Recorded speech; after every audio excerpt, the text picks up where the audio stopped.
Welcome, everyone. This is Negotiation Tactics for Real Estate Brokers. My name is Jared Frost. We have a ton of people from outside Blue Pebble Homes here, and it's great to see a ton of new faces with our CE classes. So thank you all for joining.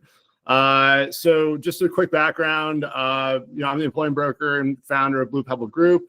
We're what's called an integrated real estate brokerage. So we operate both residential mortgages and residential brokerage. We have a mission of increasing affordability and transparency across the country. And part of increasing transparency is helping brokers get better at what they do. And so we love hosting CE classes and education and stuff like that. So if you guys enjoy what you're seeing today, we'd love to keep you on our list, invite you to more classes in the future, and also take your input on other types of classes that we could offer that would be interesting for you. So I've been doing this about 10 years. Before that, I was an investment guy. Traded derivatives during the financial crisis, was in real estate private equity and development with a real estate developer based in Mexico City. Got into residential brokerage about 10 years ago, which is kind of crazy. Time flies. And been an employment broker for the last 2 years. So feel free, if you have other questions about situations, happy to go through it. This is going to really be hopefully a practical class. We do not want to be doing CE. I hate those CE classes that just kind of check the box, like, okay, now I took a construction class, all right, whatever. Like I prefer these things where you can actually take it and get real world value from the class. And so today what we're trying to do is equip you guys with just practical negotiation strategies for both buyer side, seller side representation. And at the end of the day, it's about getting to better solutions, better outcomes, closing transactions, having people feel better about the process. And, at the end of the day, that's what gets us paid, right? So the more efficient we make a closing process, the more likely it is we get referrals from our clients, the more likely it is we get repeat business. So in my opinion, being a really great negotiator is just part of what we need to do as real estate brokers and market participants, right? Some of the best relationships you can generate in real estate come from having tough negotiations, tough conversations, and doing it in a respectful way. And so I think this is also a great way for us to just get better about increasing our networks around town and making sure that when your name pops up on a transaction or maybe on the MLS, you don't have every single agent in the market be like, oh, I don't really want to work with that guy. So, all right, so let's talk really quick about the foundation of real estate negotiations. Basically there's going to be, this, I guess we're going to talk about specific scenarios, but here's the negotiation scenario. You've got an initial offer. That's going to be a negotiation. Really from the end of the day, the buyer's agent, you're just trying to get your offer accepted, especially if it's in a multiple offer situation, right? So multiple offer situations, how do we position our offer? How do we negotiate with the listing agent? How do we make our offer more competitive? Maybe it's something not necessarily with a multiple offer situation. You're just trying to get the best price, the right terms, the right financing, whatever it is, but you're always trying to achieve something better for your client before you have these kinds of contingencies and dates and deadlines and pressures of the situation. On the listing agent side, I do think it's interesting that we have more people attending this class now.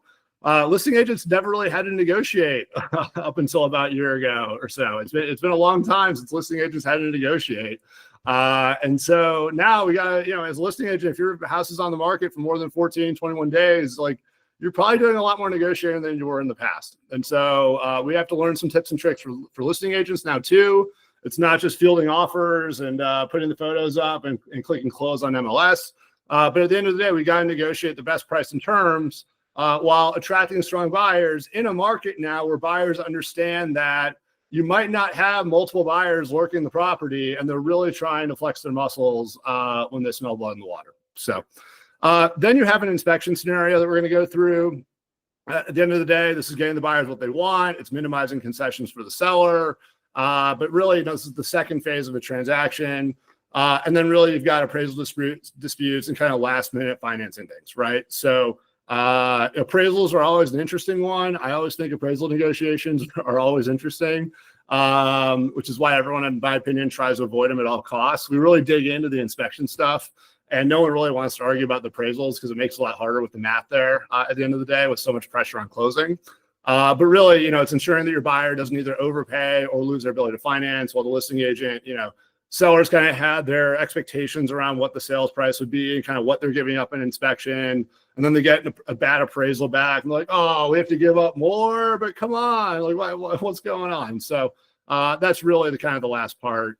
And yeah, I think that's kind of what we're gonna go through today. So hopefully we can give you guys some real world practical situations, give you some tips and tricks for all three of those things, and kind of move on. I guess before we get started, happy to take some input here because this is our first time running this class, and so I'm sure we're going to find some things that we're going to take some notes and get better next time. Are there any specific things that you guys want to make sure we do our best to cover today outside of maybe just some of the initial situations we have that we're going to talk about? Are there any maybe situations you dealt with or specific types of negotiations you've been involved with where, you know, if we can touch on it? I can't make any promises. I just want to make sure I try and make this as interesting for you guys as possible. So any input? I just had sorry. Yeah. Oh, Chelsea, please.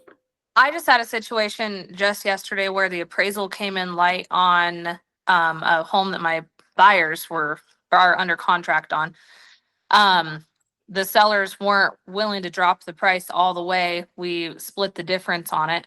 But I guess in a situation like that, you know, like if they were to go back on the market knowing that their house didn't appraise, like how would you handle that situation where the buyers don't necessarily want to pay or split the difference because technically, according to the appraised value, they are overpaying for the house. So how would you handle one of those situations? Yeah, let me touch on that. I think we're going to get to that situation toward the end. So happy to kind of bring it up when we get there for sure. What's up, Freddie? Did you have something? I didn't know if you were going to cover how to negotiate compensation. That might be a secondary class on when you're talking as sellers. Yeah. You know what? Let's see if that comes up when we get through some of this stuff. Maybe that's a part 2. Have you keep coming back. So we can definitely talk about that though for sure. What's up, Tracy? I don't know if you're going to touch on any of this, and it might be a whole class in itself. But in terms of HOAs, like if there's a special assessment that isn't necessarily happening yet, but might be happening, and just cause them. Yeah, I don't know if we're going to touch on any of that, but maybe that's part 2. I love it. Let's see what we do. So I've got notes. I'm sure questions will pop up. I'm gonna have to move this along because we do have some time constraints. I want to make sure we get you guys out in an hour. Anything that we don't cover, I commit to you, we will run a part 2, and you know, I'll do my best to get this approved by Dora. As a little bit of pulling teeth the first time around. So hopefully we can do it the second time. We'll get you guys a second class. If not, we'll offer some other separate training. We can talk about that as part of our either masterminds that we offer or the everything they didn't teach you in real estate school that we're now offering. So, all right, cool. Well, let's get going. So one of the things I always think is interesting, and I've been negotiating or involved in negotiations pretty much my entire career. I think one of the things that's interesting about real estate negotiations that differ from typical business deals is just the emotion and the irrationality of real estate transactions, right? Like, I've been involved in negotiations between hedge funds and pension funds and private equity firms and you know, like institutional individuals who are worth a lot of money. It's just like, yeah, you get emotional and you get frustrated and you want to get deals closed because at the end of the day, like, you don't get paid unless the deal closes. But like, it's way more logical, mathematical, predictable kind of how these negotiations go. Right. I mean, everyone's trying to achieve a solution. They kind of know what's going on. And they really subscribe to this kind of like next best alternative thing. Like, all right, well, I guess it's still a win-win-win. Let's just do it. Okay, let's get this deal closed and moved on so we can have the celebratory dinner. Right. In real estate, though, you'll have these deals blow up over $1. Like $1 will blow up a real estate transaction. And so it doesn't matter like how logical or illogical it is, but $1 will blow up a real estate transaction, in my opinion, more often than it does other deals. And so I think that's something that we need to keep in mind. Additionally, you know, there is a lot more time sensitivity. These real estate transactions also tend to be very emotional, very quick, very transient, right? Where more institutional style transactions take months to negotiate. So you're not under this time pressure. In real estate, you're under a lot of time pressure. It is a stressful situation. People typically don't wake up and buy or sell real estate because they just feel like it one day. You know, they're probably going through stress or dealing with stress at home, which is leading them to want to go through the stress of buying or selling. So like, these are just stressful situations. And that added stress with non-institutional parties and just a lot of emotion here tends to make these deals more special, more interesting, you know? And so I think as we go through some of these real world situations, you know, I think that's something to keep in mind. And this is just like, well, what if they just did this? Like, yeah, I mean, you could always say that for those people who've been in those situations. You can't always say, oh, come on, man, it's just another $500. Like, just do it. Like, what would it cost you to go back? Like, it doesn't always work that way to kind of logic out some of these things. And so we approach it more around, and I want to do an entire class on Chris Voss and, basically his theory on how to hostage negotiate, right? Because you can't split the difference. His book is called Never Split the Difference. And so his whole theory is like, when you're negotiating in these stressful situations, these hostile, hostage takeover, hostage situations. He was the FBI's lead hostage negotiator for a while. Unlike a business deal where you can say, okay, well, you want to sell it for $10 million and I want to buy it for $9 million. Would 9.5 work? Like, can we all just agree 9.5 works and we just move on? You can't do that in a hostage situation, right? You can't say, oh, well, tell you what, you keep half the hostage, I'll take half the hostage, and we'll just move on, right? Like that doesn't really work. You're negotiating for a release of the hostage, and it's in their entirety, and that's all that's acceptable, right? And oftentimes, even though these real estate transactions should be, hey, come on, buyer seller, like it's just another couple bucks, let's split the difference, let's figure it out. We all know that oftentimes that doesn't always work, right? And so we have to have a toolkit for those situations where we can't split the difference. Right. So we have to be more creative. We have to think a little bit more outside the box. It's not just saying, hey, you want to do this, I want to do this. Can we split the difference and figure it out? And so that's part of what I want to talk about today is other just alternative strategies where it's more than just, hey, let's meet in the middle. Right. So the first situation we're going to talk about today is winning a competitive offer situation. And so I think one of the things that's interesting about the market right now is that simultaneously, we're preparing our sellers for getting into a multiple offer situation while also telling them, hey, it could sit on the market for 60 to 90 days, right? I think that's pretty interesting. Yeah, I've not seen that in the last 10 years or so, maybe 18 or 19, something like that happened. But it is really interesting that you're still getting a significant portion of homes getting bidding wars selling the first weekend, while simultaneously, if you're off price by a little bit, you're kind of going a little bit longer these days. So we still want to talk about situations in which you are winning in a competitive offer situation. And part of this is just about structuring a competitive offer. So in our opinion, and what I want to talk about today is whenever you're in a multiple offer situation, typically there are two things that you can really play with in addition to financing. That will make your offer, just more competitive, right? So price is always something that you can use. Price is obviously the first thing that people look at. Like the more money you're going to make on the deal, the more incentivized someone is to sign the deal. Earnest money is something that's super important as well. So you can always play with the earnest money. Just because a listing agent says, hey, recommended $10,000 of earnest money, you can always raise that if you're a serious buyer. And then obviously you also have financing. Let me get somebody else in here. Great. Cool. You also have financing terms that you can play with. But yeah, so the buyer's agent strategy here is you can use escalation clauses to kind of determine your max offer strength or kind of show people how strong an offer you're willing to make. Higher earnest money shows seriousness and commitment. As a listing agent, really at the end of the day, you're trying to create demand through multiple offers to drive the price up. And so we personally, I don't discourage escalation offers whenever someone calls me and says, hey, do you accept escalation offers? Because typically what will happen is buyers, when they do that, they assume they're not going up all the way. And so they're actually willing to submit higher escalation maxes than they are if you told them don't submit an escalation offer, just pick something that's your highest and best. So in our experience, we encourage escalation offers whenever you're a listing agent because you actually do tend to get higher prices and drive up more demand when you're kind of activating these escalation clauses all the way up. Additionally, you always want higher earnest money to discourage the deal fallout. Along with earnest money, you have contingencies that you can push on. So, hey, like, do you really need this appraisal contingency? Do you really need this loan objection? Like, it sounds like you guys are really good to go. Like, can we just treat this as a cash deal? Like, there are other things that you can do to, around the earnest money to kind of make things a little stickier. So here's a scenario. I'm just curious kind of how you guys would think about these strategies or whether or not you've dealt with them as well. So possession date negotiations. So I think this is always something that comes up as part of an offer, right? Negotiation. So oftentimes it's not something that's always been talked about before, an offer gets submitted. Sometimes buying agents will not always ask the question to selling agents. They might not check the MLS comments about rent backs. And so one of the things that we typically deal with is kind of possession date negotiations, kind of after an initial offer is submitted. So now let's say we submitted the offer and we need to negotiate some possession date scenarios. So buyer wants immediate possession, but the seller says they need more time. We've agreed on everything else, right? So everything else is all good.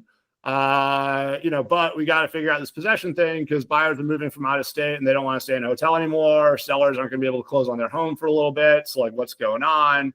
So how do we deal with the situation?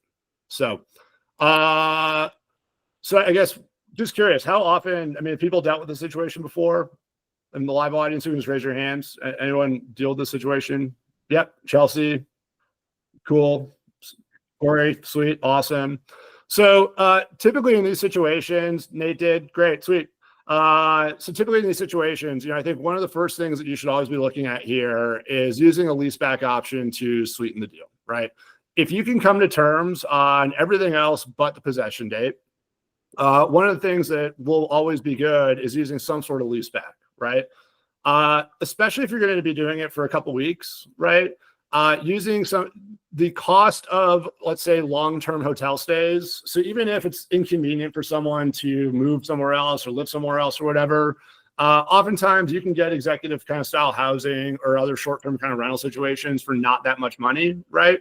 And so typically people also understand that like someone has to pay for housing, right? And so it's not unreasonable to assume that someone is willing to budge on price a little bit if they're willing to get the possession date stuff going. And so I think one of the first things that you can do is just immediately go to a lease back. And then the negotiation just comes around who's paying for what, right? And so I think if it's something where the buyer, maybe let's say you got everything you wanted on price and terms, let's say you got the price, you got everything else, that now it's just this 2-week sticky scenario. Personally, I think it's a lot easier to tell the buyer, hey, just give them 2 weeks lease back. What is it? Like a couple grand? Like what does this really matter? You're gonna get this deal, you're gonna get this house, you're gonna be living there for 30 years. Just give them 2 weeks. Okay, fine, not a big deal. On the seller side as well, I think sometimes they are willing to pay for it if you kind of frame it the right way and say, look, buyer really wants this deal. They assume they were going to move in. As you see in their initial offer, they submitted an offer with a possession date on closing.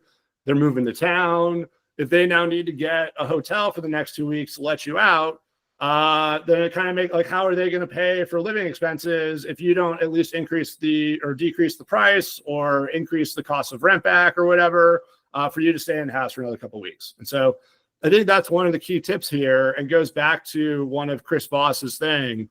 Ask your clients the question about how whenever it comes back to money, right? So if you're agreeing on everything else, but it's another $2,000 because someone needs somewhere to live, no one in this situation is going to be homeless. Ask the question like, well, how are they going to pay for that?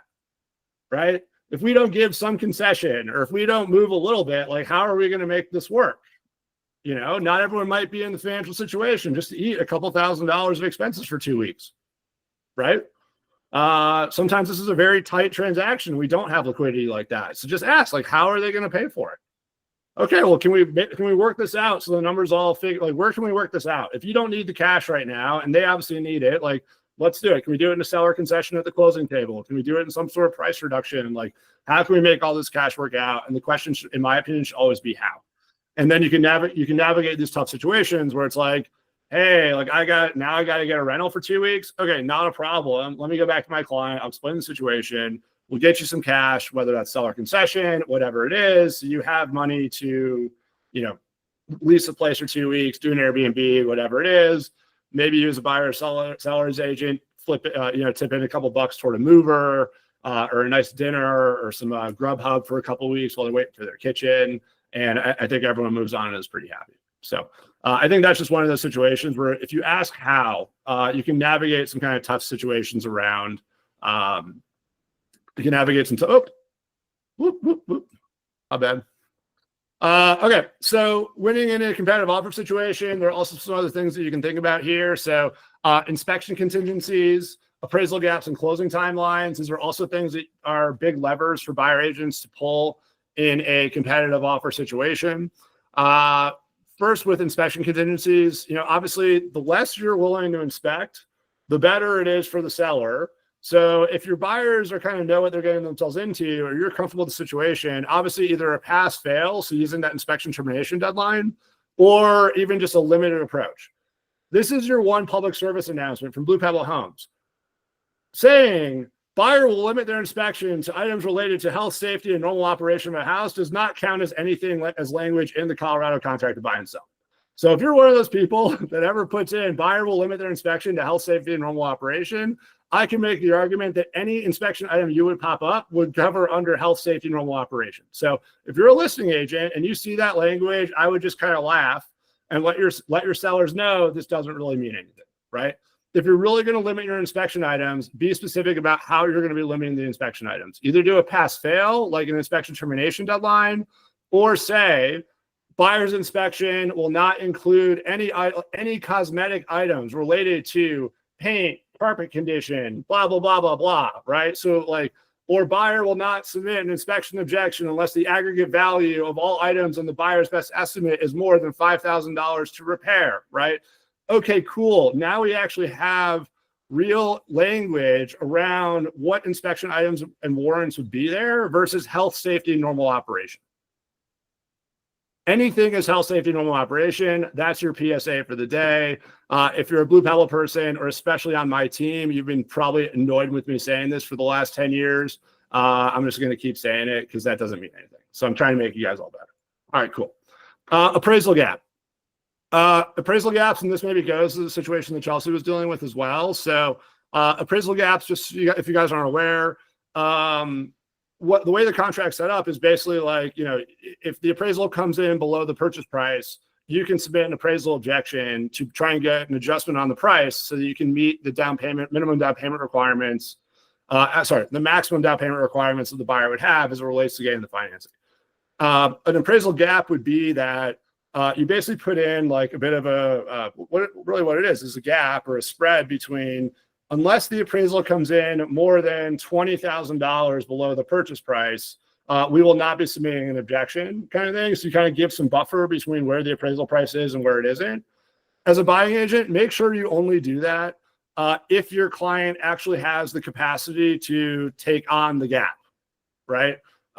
What you don't want to have is a situation where someone is so confident in the appraisal value that they're willing to say there's a gap and they're willing to do it. It comes in low because you're in a competitive offer situation and maybe you're in a bidding war and they were willing to warranting to the gap.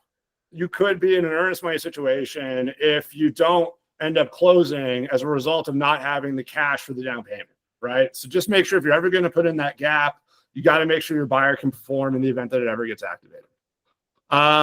And then obviously waiving the appraisal is something that a listing agent's always going to want to see. To the extent you guys are comfortable with that, I think that's always an easy lever to pull. Just make sure if you're going to do that as a buyer's agent that, they are aware of what that means, right? You would not be able to do loan availability based on an appraisal if the appraisal came in bad and you waived the appraisal, right? So you can't use the appraisal miss as a way to terminate under loan availability if that's the only thing that was wrong, right? And if you have a smart agent and they know what's going on and know how to ask the right questions of your lender, they might be able to figure it out. They might be able to get you in an earnest money situation. Additionally, closing timelines with rent backs, kind of going back to that previous slide, that's always going to be one of the things you can play with, right? So if you're able to close quickly and don't need to move in until later, that's always an easy lever to pull, right? Hey, I can close this deal in 20 days and I don't need to be moving in for 40 because my clients, they're not moving, they're not ready. They're still packing up. We can get them out in 40, 45 days. but they're willing to close. So we can get you the cash, and now you can stay in your house for 2 weeks after. Like, how quickly can you get this thing closed? If I was a listing agent and a buyer's agent said, hey, how quickly can we get this closed? And by the way, do you need more extra time because we're willing to give it to you? I don't know. Like, that sounds like a really good person I want to be negotiating with, right? So that's a great lever to pull. And I would just also, as a listing agent here, this is an easy one oftentimes for buyers to accommodate, especially in a multiple offer situation where, it's not always going to be price, and buyers know that. And so if the buyers can make the transaction easier for the seller, they'll typically do it. And so as a listing agent in a multiple offer situation, make sure your buyer agents know this is when my clients want to move, because it's going to be a very easy get for you. Because people are going to want to accommodate you, and they won't typically charge you a lot for this as part of a competitive offer, right? So as long as you're kind of communicating with your agents, always having a discussion. I don't believe in kind of sending offers over without talking first. So if you're one of those people, I would always suggest, like, hey, pick up the phone, like, talk to these people. Let's figure out a deal even before we put it in writing. This is one of those things I think as a listing agent, you can always negotiate for. That will make it a better deal for your client and also not cost you a lot on the offer side. All right, cool. So now that we kind of know what levers we're going to pull or potentially pull, let's talk about, I think, going back to communication that I just mentioned right now, some of the most important questions that you should be asking before you submit an offer, especially if you think you're going to be heading into a multiple offer situation. So I think the number one question for you to ask is, what's important to the seller beyond price? There's always going to be something that the seller wants in addition to price. Oh, they don't want to fix the roof, or they know the carpet sucks. Like, don't bring it up in the inspection, please, right? Or they know whatever. Honestly, we've been on a contract twice, and we've had financing fall through because it's an FHA thing, and we can't get condo approval. So really, conventional financing or cash at this point would be better than price, right? We just want to get this deal closed, So like, we're not willing to go through the FHA stuff. Always ask that question, and you might be able to get some additional information that could either save you money or win you the deal in a competitive offer situation. Are there already any offers on the table? If you're not asking that question when you're submitting an offer, you're doing your clients a disservice. So I just think that's a required question. Am I entering into a competitive situation or am I not, right? You have to assume the listing agent's acting in good faith when they say yes or no. I'm not getting into that conversation. In my experience, typically they're not lying about it, especially if the home's been on the market for a couple of weeks. It's kind of unlikely you're in a competitive offer situation. But I would always ask that and just try and understand whether or not the listing agent's framing it as a competitive situation. And also, I think, would a leaseback or flexible possession date help at all? Like I said, this is something people are willing to pay for to get the right possession date. So I do think people understand there's a pre-contract and a contract price, and then also like some sort of post-closing occupancy thing. So understanding this kind of flexible possession date stuff can save you a lot of money and potentially win you the deal if the seller doesn't have to deal with the stress of moving out right away or otherwise kind of not being in a good situation after closing. As a listing agent, I think it's never a good practice, right? When you have multiple offers, it's never good practice just to accept the highest price, right? We want to be like, if you just accept the highest price and say, okay, great, you put your client at risk, because if that deal falls out of contract and you're above list price, the odds of you going back on the market and back to this pool of buyers and getting the same price, even the second highest price that you had, is a lot lower, right? So when you're in a multiple offer situation, it's extremely important that you're countering and accepting offers strategically and not just accepting the highest. So what do I mean by strategically? You want the highest probability of closing at the highest price. So what I would say is I think about this as the expected value of a closing, right? So what does that mean? If a list price, let's say you have two offers. One is an offer at 510 for an FHA deal. That seems like the buyer's credit might not be the best, or maybe there are some notes on that pre-qualification. And maybe you got a 510 from a 40% down conventional buyer, right? I would argue that the odds of closing with that conventional buyer, assuming all is the same with, all is the same on inspection, the odds of closing a conventional buyer with 40% down is significantly higher than closing an FHA deal with credit issues, right? So even if the offer is higher on the FHA side, if the odds of closing that are only, say, 60%, but the odds of closing the conventional deal are 90%, then you multiply the price that you get by the probability of getting it to get your expected value. So 510 by 60% is something close to $300,000, while 500 by 90% is 450. Okay, cool. I'm taking the 450 all day long, right? So I think one of the things is make sure you're negotiating strategically. Do not just take the highest offer, especially if there are material differences in financing type, contingencies, inspection language, beyond health, safety, normal operation, right? And all those other things. By the way, use highest and best only when necessary. I think this is a phrase that listing agents overplay all the time. All the time. Like even before, especially now, before the house even goes on the market, if you say highest and best, like please provide highest and best by Sunday night, and this is the first weekend of the house right now, and you don't get multiple offers, you kind of look like an idiot, number one. And then number two, I think you've lost all leverage going forward, right? Because you might have discouraged people from submitting offers on that first weekend because you implied that there might be a bidding war by saying submit highest and best in the first weekend by some sort of deadline.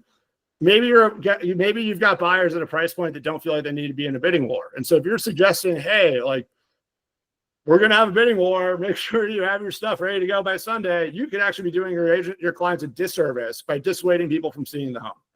So I would, if you're in the habit of like always playing highest and best, I'm not saying don't use it, just don't overplay it, right? Really use it when you are in a real multiple offer situation, right?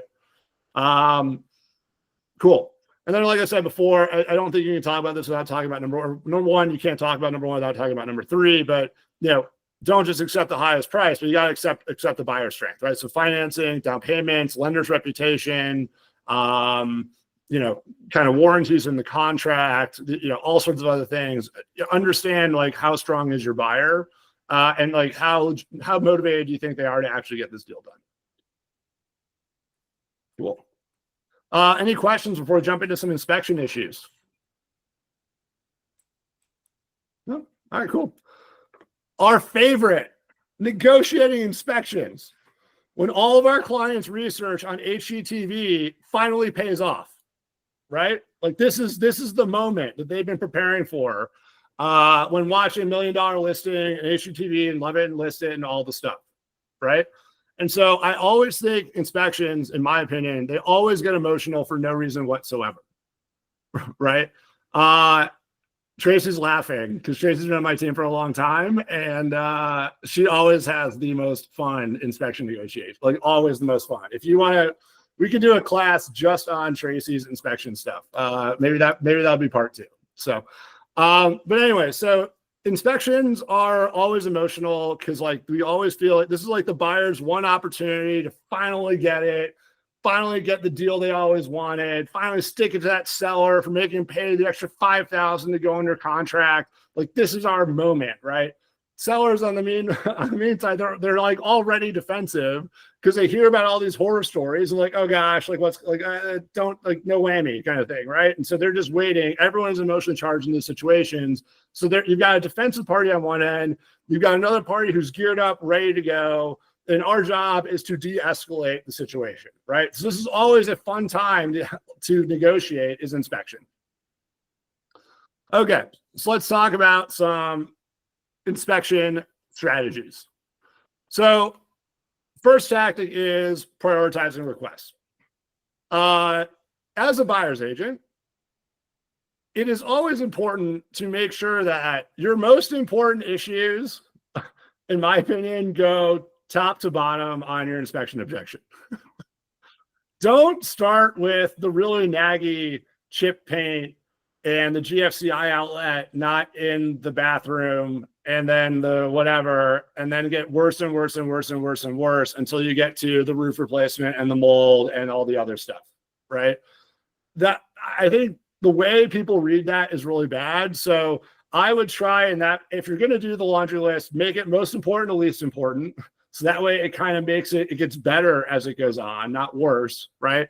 And number two, I would educate our clients. You're going to focus on the major repairs, right? And I would also argue part of our job as buyer's agents is to educate our clients on the front end so we do not deal with this issue while we're under contract, right?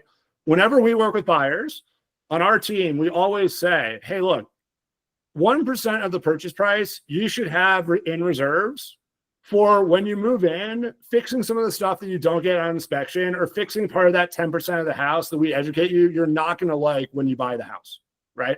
We operate by the 60-30-10 rule. So you're going to love 60%, you're going to be able to live with 30%, you're going to hate 10% when you buy a resale, right? So use 1% of reserves and try to fix that 10%. Oh, by the way, you're also not going to get everything you asked for in inspection, most likely. So save a couple grand in reserve as well. So you can do the stupid stuff like GFCI outlets and I don't know, fixing that chip paint or like doing whatever, right? So just have some reserves. And if you educate your clients on the front end of the negotiation for when this pops up, it will be a lot easier for you to get them over the finish line. If there is a laundry list of items and you want to focus on the most important stuff like HVAC, foundation, roof, etc., right? So I think this is something you can do for yourself whenever you're onboarding your clients. And when you get to this point, if you do get a laundry list, you're in a much better position to get what you want because you're only focusing on the major items. As a listing agent too, I got to fix that alignment. You know exactly what's going on in terms of like what you're going to get every single time a house goes under contract, right? So, you know, in Colorado, people are inspecting the roof. You just know it, right? There's a 95% chance someone's going to do a sewer line inspection, right? There is pretty much 100% chance someone's going to do a radon inspection. So we also, when we're taking these listings, need to educate our sellers. We're going to price the home assuming that these 4 or 5 things are all in really good condition, right? If they're not, we need to be prepared to make fixes because buyers, when they make offers, are going to assume that this is all good to go, right? And if it's not, we're going to have to negotiate. And so you can set the table for your sellers to say, these are going to be the essential items: roof, sewer line, foundation, HVAC. Okay, cool. Radon and mold. Okay. Those 5 or 6 things, if most sellers will understand, oh yeah, that's a big problem. I wouldn't want to buy a house with a bad roof either. Okay, cool. If you can get them over the line there, your negotiations and all the other stuff are so much easier. Everything else can be fixed with a couple $1,000s, right? And so I think that's part of how, you know, I'm going to steal this from KW and my old KW DTC days, 10 years ago. But Tony Carnese used to say, bulletproof your transactions. Like, this is how you bulletproof them. As long as you set the expectations for everyone, the material issues are going to get dealt with. It makes the non-material stuff in these laundry lists a lot easier to handle. Another way to do things and make things easier for buyer's agents are whenever you are using numbers, right? So I don't know how often you do this or how often you see this, but whenever you're using numbers that say like someone to credit $5,000 for the bad sewer line, right? Okay, I mean, maybe if you attach a quote from a contractor that says $4,897.32, and then you say seller to credit $4,890 whatever dollars and 32 cents, because that was attached as part of your inspection objection, it's a lot easier for people to get over the line on the money if they understand where that number is coming from. So I think one of the best things you can do is actually use real numbers, real estimates. And sometimes it's better to ask for an extension by a day or two to get these estimates back so you can include them as part of your objection instead of having to race to do this between the objection and your resolution date, right? If you also, because you might want to push back an appraisal date. And so it's better to know that on the front end than the back end. So like maybe it's worth extending out your inspection objection period just a little bit just to make sure you can get all these quotes and justify some of your repair costs. Also, if we ever see, even if someone doesn't submit we always push back, right? Oh, why is this $5,000? Do you have a quote, right? So I think you should be doing that anyway. Even if we think a repair cost is high, we'll often kind of tell our clients, hey, like this is legit, right? We understand, you understand this is legit. It's a roof. We need to get it replaced. You had a hailstorm 2 years ago. You never got it done. One of the things that we'll do is we'll say, hey, let us get one of our contractors out there. And so that we can get a second opinion, and maybe we can kind of figure out like if there's something in the middle, or maybe one of our contracts is better or whatever. Like, is there a way to figure this out? So I always think requesting proof, getting second opinions is a good thing. I think too, the question is also make sure you frame this properly. And I think this is one of those situations where words matter, right? Words always matter, especially in a deal transaction scenario. And so I think here, whenever I would always call the person. So if you know you're going to be submitting an inspection objection that is probably not going to be received well, and even if it's not going to be received, even if it's going to be received well, I would still make a call to the listing agent and let them know, like, hey, this is what's going on. This is the situation. Just as a heads up, this is why we did it. I would always call before, right? And it's better to say, hey, look, we discovered some concerns regarding the roof. Would you be able to talk to seller about repairing it? We've included some information about an invoice and the cost of repair, what we think it's worth. Could you talk to them about it? Instead of saying the roof needs to be replaced. Okay. There's no negotiation there, right? And maybe there isn't going to be a negotiation. Maybe your clients are not willing to negotiate on the roof. But if you set the table where like you're already setting a boundary and it's like, if you don't hit this, like we have nothing to talk about, you eliminate the ability to communicate on that issue. And so maybe there was a mutually agreeable situation, but because of the way you presented it, the listing agent's going to go take that information, go back to his client and say, well, yeah, I mean, it really sounded like this is a deal breaker for them. They needed this roof replaced. Like, oh, we can't handle that. Or like, we don't want to do it, or we don't have the time. It just makes things more complicated. So I always think it's better to ask, would the seller consider covering this? Or, how can we work with the seller to resolve this issue? Instead of saying this has to be done, this has to be done, this has to be done, you'll have time to say that. Like if that's a gating issue for you and your clients, like you'll have time as part of the conversation, be like, look, I really appreciate the movement here and working with you on this issue. But this is a gating thing for us now. Like this is make or break, like is what it is. But at least you might be able to have a better conversation leading up to that. Presenting the request too. So like, I think reminding buyers agents, hey, look, like this home was priced to reflect the condition, right? We know the AC is old. We know the water heater is old. We know the carpet needs to be replaced. We know the paint needs to be replaced. Yeah, look, I know you guys want a working systems. How about a 2-year warranty to make sure that, these things don't break on you right away? And look at comps, dude. Like, you're getting this house at 600. The one down the street was 700. Like, we priced this for the condition. We had this conversation earlier. Like, don't come at me with all this laundry list of stuff, right? And then also too, I would just say, like, and we just had the situation on our team. Our job is to close transactions. If we don't close transactions, we don't get paid. And we always have to toe the line. And not even toe the line. We need to make sure that we're always doing the best thing we can for our clients. And at the end of the day, our clients need to close transactions. We need to close transactions. And the way you close transactions is by keeping dialogue going. If parties stop talking to each other, deals die. I think that's true in life, right? That's a life moment. If two people stop talking to each other, things go bad, right? And so our job is not to demand our job is to represent our clients, but that doesn't mean that we cannot work with another party to create win-win solutions and then bring those solutions back to our clients for consideration, right? So what I mean by that is, if your client says, I'm not replacing the roof, okay, I understand that. Would you be willing to compromise on something else if I brought you a solution that did not include you replacing the roof? I don't know what you're going to do, but sure, maybe, right? Okay, now you can go talk to the agent. Hey, look, my client's not going to replace the roof, but they're open to doing other things. Are there other things that we can do that might get you the value your clients need to move forward without us replacing the roof before closing? That's not misrepresenting your client. That's you as an agent and a professional negotiator working with another professional negotiator to solve a problem and get a transaction closed, right? If you're only a voice box for your client, you're not an agent. That's not what agents do. We're not parents. What's up, Freddie? So I know that's just an example.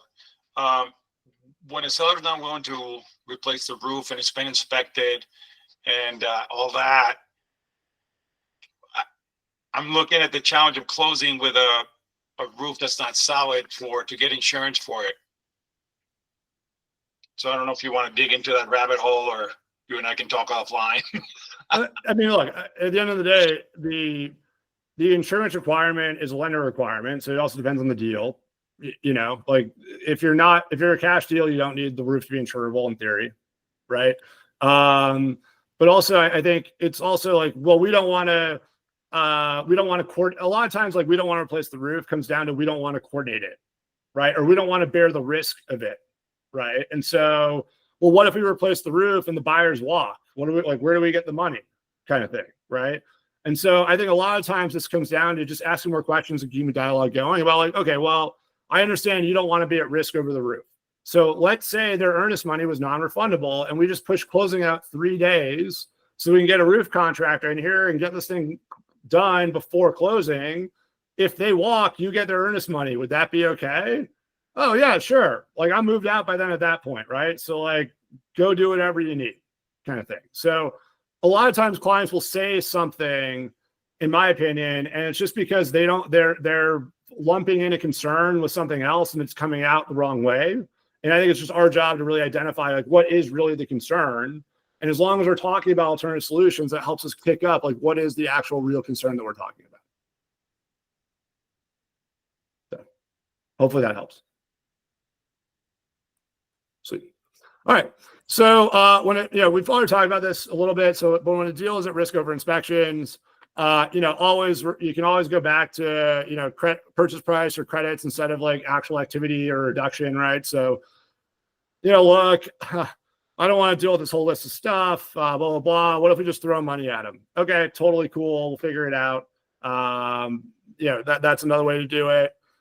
I would say also, if the buyer's upset, remind them, like, this is always a negotiation, right? Sellers don't want to do anything. Like, this is the hardest part of a deal, is actually the inspection, not the offer, typically. So as long as we kind of also set expectations, remind them, like, this is temporary. This is just everyone, like, setting the table for the final transaction. This is their last time to defend themselves. You would be doing the same thing. You can frame it a lot easier, right? And I think also, if the buyer's ready to walk or the seller's ready to walk, I think it's like, look, if we got this one thing resolved, would that change things, right? Or is there is it just one thing that we're talking about, or is it a laundry list of things still, right? And if you know that it's just one thing, maybe you do have a final shot at getting it back, but this just goes toward keeping conversations going. Also, for, I think, listing agents, remind sellers, like, if we go back on the market, another buyer is going to request the same things. That roof, Freddie, is going to pop up every single time. That sewer line is going to pop up every single time. The radon every single time. So I don't know what to tell you. Hire another agent or drop your price, because, like, it's going to come up every single time. Okay, so let's go to appraisals, because I know that was a conversation. I want to make sure we get there. So let's talk about handling low appraisals and keeping deals alive. What, Nate, becomes a material fact? The roof? Yeah. If you submit the information, the inspection report or the inspection stuff would become a material fact that you would have to disclose in a future contract, right?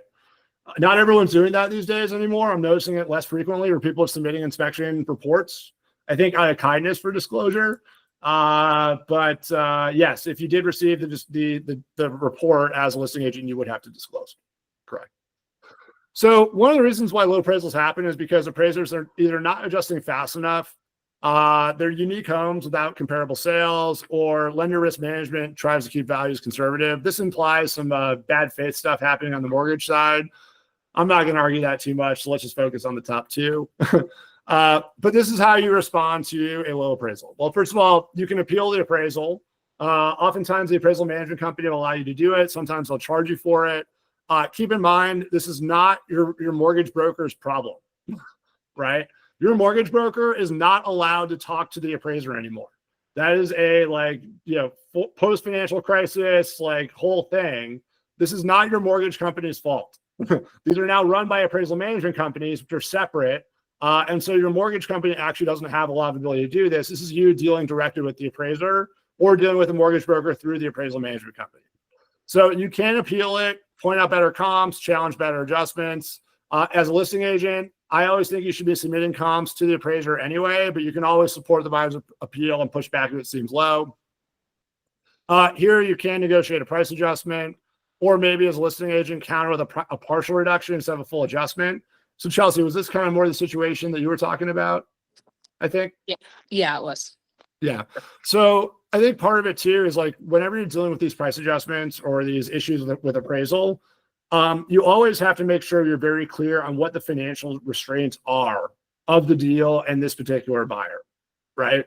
Because there are loan to value requirements, and cash requirements and all this kind of stuff. And, we just have to make sure that obviously any price reduction down could work. But if you're not going to get all the way and you're doing some sort of partial adjustment, it could screw up some cash at closing for the buyer. And so whenever you're going to deal with something that I would say is a partial adjustment, always go back to the mortgage broker and make sure they can make the numbers work. If it's a full adjustment, typically it's not a problem. But if it's not a full adjustment, the buyer's going to have to bring additional cash to close, and that could screw everything up. And so we just want to make sure that if it's not a full adjustment, that you're checking things with the lender and making sure that the deal would still work for everybody. Yeah. So in this case, it was going to work. They had plenty of money to bring to the table, but I guess the buyer's concern was they would be bringing that extra money, but it's still, the home wasn't appraising, at market value. So technically they're still overpaying. But how do you relay that to the seller? If they were to go back on the market, now they know that their listing prices, they're not going to get it, Yeah. I mean, I think it depends on the reason for the low appraisal too, right? So I think if the price was driven up as a result of a competitive situation where you had multiple buyers and you just had a low appraisal, I would argue that market value is the contract value and that the appraisal is not catching up fast enough because it didn't potentially gather the demand. One thing you might be able to do is relay the multiple offers to the appraiser and say, look, we just got multiple offers here, So I think that's one way to maybe get an adjustment for you on the appraisal and on the appeal for sure.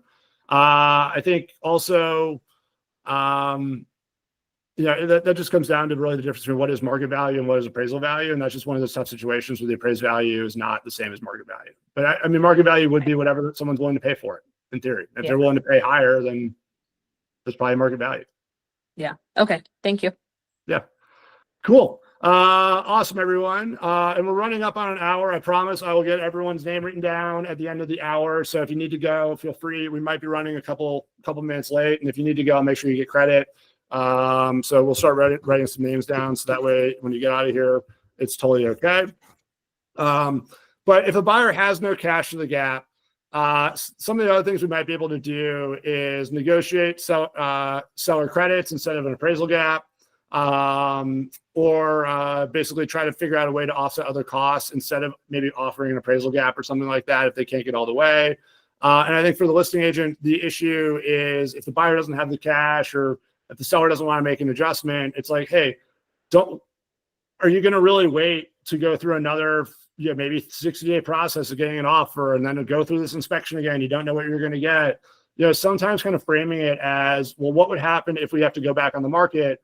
That's a really good way of basically figuring out whether or not people are, at least willing to get a transaction closed or move a little bit, which is kind of nice. So that's one way to do that. All right. Closing and possession negotiations. These are always going to be last minute, which I think makes it especially interesting. Common delays, financing conditions. So like, oh, the appraisal kit didn't come back in time, or underwriting. That's always got to blame it on the underwriter, right? For sure. So I think these are some of the things that happen here. And one of the tactics you can use as a buyer's agent are basically get ahead of the stuff on the front end.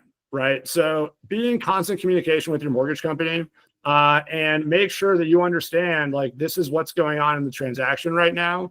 And your lender should be able to tell you when issues are going to pop up and deadlines are going to be missed. If they're not, you should probably be looking at working with a different lender. So you can oftentimes get ahead of the stuff so it's not last minute. And I would always suggest, to the extent that you can, as long as you're in touch with your agents and mortgage people and you're staying in touch, you should be good and shouldn't really have any of these kind of last minute issues or anything. Okay. And then also, if they do happen, I think short-term rent backs can work. Sometimes a little flexibility goes a long way. Sometimes also just framing things for sellers, I would say, on the listing side is, let them know, like, hey, if we don't give these people 2 days, you're going to spend another 70 days before you get your cash, right? So is it really worth that to just not push this back 2 days and kind of figure it out? The other issue too is you might be able to get some concessions out of the buyer. Say, look, I don't know, like, we had to move out, or we're going, or it's costing us extra money because we've done this, or we did this, or whatever. Maybe you can get some sort of concession for it. And then also make sure that, you encourage backup offers always. So like, if the issue is going back on the market and waiting a long time, and that's why you don't want us to give these closing extensions, having some additional offers in hand will always help you kind of figure some things out and get other offers moving faster, right? So I think this is one of the reasons why you should always encourage backup offers, because it can provide some really great leverage for you when you need it. And I think that's just something else that you can do throughout the contract. All right, cool. Well, we're getting toward the end. I did just take attendance. So thank you everyone for coming by. If you're online here, you are going to have credit. If you want to hang out for an extra couple minutes, feel free. We're just going to go through a couple of real world role playing kind of scenarios and just going to get your feedback on this really quick. But here's the first scenario. So your buyer's inspection reveals $7,000 in repairs. Let's just say it's like a $500,000 house, right? So it's not a $2 million house, $7,000, who cares? Let's say it's a good chunk of repairs. But the seller is resistant. And let's say you're the listing agent. And let's assume that these repairs are, let's say one repair is to fix the furnace because the furnace doesn't work. And let's say the other repairs are a laundry list of stuff that doesn't really matter. Just curious, like, how might we approach the situation to maybe help our seller get over the hump of negotiating here? Any suggestions? How we phrase this? Anyone? Tracy? I'm picking on you. I knew it. Basically kind of what you just said. Now there's a plane overhead. I would think that these are all repairs that are going to come up in the future. So, it would be in our best interest to negotiate or, kind of go through and see what's our actual big system items. If it's cosmetic stuff, maybe not give them that, but I don't know. I would just, these are things that are going to continuously pop up in the future and will need to be disclosed. Sounds good. Yeah. So Tracy basically saying, like, look, let's get the material stuff out there, right? So let's evaluate the $7,000 in repairs. So let's not balk at the number, Mr. and Mrs. Seller. Let's figure out, let's just look at this item and see what's going on. And by the way, if they just send me that inspection objection that doesn't give me any detail and just says, seller shall credit $7,000 to buyer, and that's the objection, like, okay, let's get some detail there and try and figure this out a little bit. And so I think it is exactly what Tracy said. Let's prioritize the material things. Let's push back on the immaterial things, and let's see if we can come to a solution that works for everybody, right? We talked about this already, but basically your listing received a low appraisal. How are you going to negotiate to keep the deal intact? I think the first thing is always getting in touch with the buyer's agent, trying to figure out, like, does the deal still work, even if they have to bring a couple $1,000s extra to closing to cover the gap, right? So I think there is a question, can we actually make this work or not?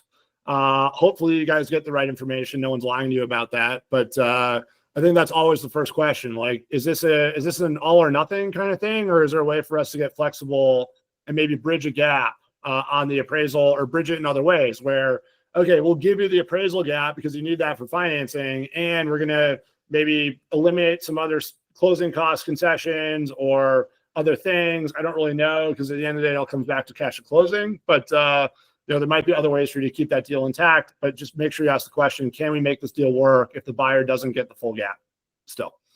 And then, just for sake of time, scenario 3, closing is delayed about 7 days. How do you keep both parties satisfied? Right. I think maybe it's a rent back. Maybe it's additional, if this, I don't know. I'm trying to think. Maybe you do you close early. I guess it depends on why you're delaying closing, right? Is it a moving issue? Is it something else going on? I mean, I guess it really depends. I don't know. Freddie, just curious. You're 2 days before closing, and you get a word from your lender. Oh shoot, underwriting needs one more thing. It's going to take us 7 days to get this deal turned around because we got to reissue closing disclosures. And you're the listing agent. What would you do? Freddie still here? Did Freddie leave me? Freddie might have left me. I'll see Freddie. I don't see Freddie left me. Okay. Hey Nate, since you're my meeting after this. Hey Nate, how would you deal with that, bud? With the closing? Yeah. So you get a phone call from the buyer's agent. Hey Nate, it's been great working with on this deal. Something popped up on final underwriting, and we need to get a new document. It's going to take the financial advisor in Switzerland 2 days to get it to us. It's going to get 2 days to get through underwriting, and we got to reissue closing disclosures. So we got to push closing by 7 days. What are you going to say to your client? Well, just explain to them the exact situation and give them options, right? Here are your options. I mean, worst case scenario, it doesn't work, and we're back at square one trying to find a new buyer, right? Or we can ask some sort of concession, but knowing, depending on how the negotiation went, you probably don't want to get too deep into asking concessions from a buyer. It really is just trying to make sure, and don't sugarcoat it, but let your seller understand the situation they're in by accepting or not accepting what it is, right? Totally. Appreciate that. So final takeaways. Appreciate you guys also showing up today and staying active here. Summary key lessons. So negotiation is about strategy. It's not just price. I think that's the main takeaway. It is never just about the price. It's price and everything else that you have all sorts of other levers to pull. And so one of my goals here this class today was just show you in every situation you have other levers to pull. It's not just price, right? These are complicated transactions. There are a lot of levers to be playing with. Just make sure you're aware of all of them. I think 2, framing your request and making sure that words matter, right? So, hey, I think there's one way of saying, hey, Nate, look, I'm really sorry about this. A problem just popped up. We were going through final underwriting, and there was a mistake, or I don't know, there was a mistake on the lender side, and they missed a document. It's going to take us a few days to get the document over. There are no issues. The cash has already been wired, and I'm really sorry. Would your sellers consider an extension of 7 days just so that we can get this document to underwriting, which is going to take us 2 or 3, plus we need to reissue closing disclosures, and there's a federal guideline around waiting for that. So we do need to push it about 7 days. Is that okay? Right? Versus, hey, Nate, we need to push closing. The underwriter made a mistake. Right? I mean, there's just going to be a totally different reaction in terms of how you frame it and how constructive the other party might be willing to be when you make that ask. Right? It's just totally different emotional energy there. I think. And I would also, make sure I'm coaching my seller to let them know there is always a wrench thrown into the bicycle wheel, right? Every single deal. So expect it. And if it doesn't happen, great, you hit the lottery. But expect this to happen, right? And you kind of get around that before it even happens, I think. Love that for sure. So deadlines and leverage create negotiation power, right? They also create emotional response. So bear in mind, you do have deadlines and timelines can create leverage for your power, but that also increases the emotional charge behind these things, right? And also keep in mind that deadlines can be extended. And so just saying that there's a deadline for a deadline doesn't always work. Be wary of the double-edged sword that are using deadlines for additional leverage and other things in contracts, because sometimes you're overplaying your hand whenever you do that. And then also, I think lastly, understanding motivations on both sides unlocks better transactions, right? So if you know someone's final goal, right? And maybe you're willing to be a little transparent about it as part of a conversation or a negotiation around an item, then oftentimes two professionals who are now familiar with all the information in negotiation can come up with a win-win solution when you get past the machismo, for lack of a better term, of winning a negotiation, right? Sometimes winning a negotiation is less important than getting the deal closed in a way that your client would benefit from closing, right? So sometimes it requires a little bit of vulnerability, a little bit of trust working with another agent. And if two people put their heads together and share information and try to figure out solutions, you can come up with really good things. It's when you approach this as a win-loss thing that you lose the ability to create win-win. And so understanding motivation, opening transparency, keeping communication lines open, this is what helps you create win-win situations, help you close more transactions, help you get more client referrals.